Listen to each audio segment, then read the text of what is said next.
Yes, so as Sally said, very important information here. This is all about tech addiction, okay, and how you two can handle a situation where you find yourself tied to your phone, as we all are, and can't use it. I've titled this called, Is This Thing On? Now that thing might be your phone, but it might also be this thing right here. Yeah, your heart. I'll come back to that, but mostly it's about phones, okay? Let me set the scene for you. Shall I set the scene? Okay, you sit down on your plane, the air hostess says to you, put your phone into airplane mode. You say, okay, sure, and then suddenly all of your apps stop working, you can't do anything.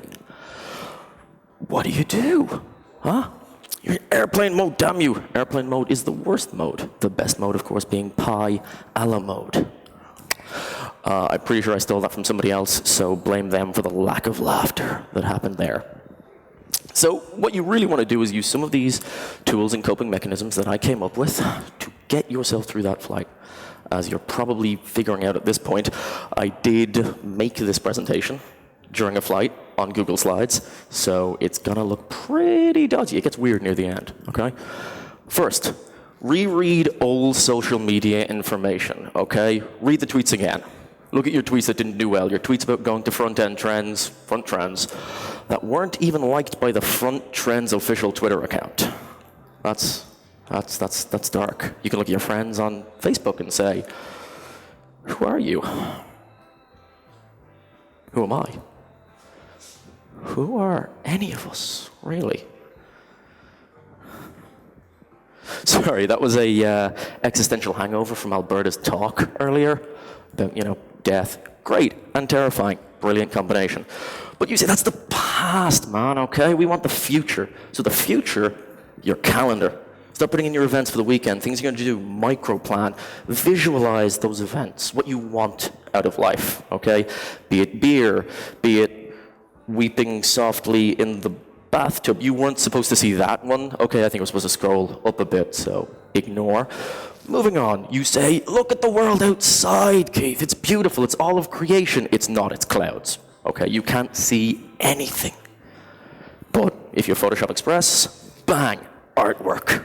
Okay, it's terrible. Your friends will hate it, but it's art. Just like all art. Terrible, and people just say they like it to your face. There we go. Try also selfies. Selfies with friends, because you are the most important topic of all for a photograph. If you can't find friends, sleeping people on the plane, they'll lend a hand. They're very nice when they're unconscious. You say selfies, brilliant, keep going with that. We have Snapchat. Snapchat is great, but you can't send anything to anyone. But what you can do is, while you're on the flight, take photos of yourself, draw on them anyway. Save them for later, a situation like this, okay? As you can see, this is where it was getting weird, and I'd kind of managed to reach my nadir and take two photos. Well, one of myself as the devil, and the other, of course, as sad Hulk Hogan. So these are some of the main tools that you can use, but you're saying, okay, I'm nearly through the flight, I'm there, but I'm just not getting all the way. So what you can do is combine some things. As you can see, I combined all of this with Google Slides. What you can also do is combine Snapchat with selfies with friends. There we go. Look at that. We were so happy and sleepy on the flight. So it's really beautiful. Something important. I'll let you soak that in for a second. And it was at this point, as you can see, I realized something. The key to getting through tech addiction isn't using your apps in offline ways, It isn't offline mode and service workers, all apologies to the Guardian. What it's really about is friendship. And this thing right here, the heart. I told you I'd come back to it, didn't I? And I did. Ladies and gentlemen, if you follow these important steps to get through tech addiction, you too can survive being on a plane or not having an internet connection. I thank you for all of your help, and together we can learn to turn these things on and make the world a better place. Thank you.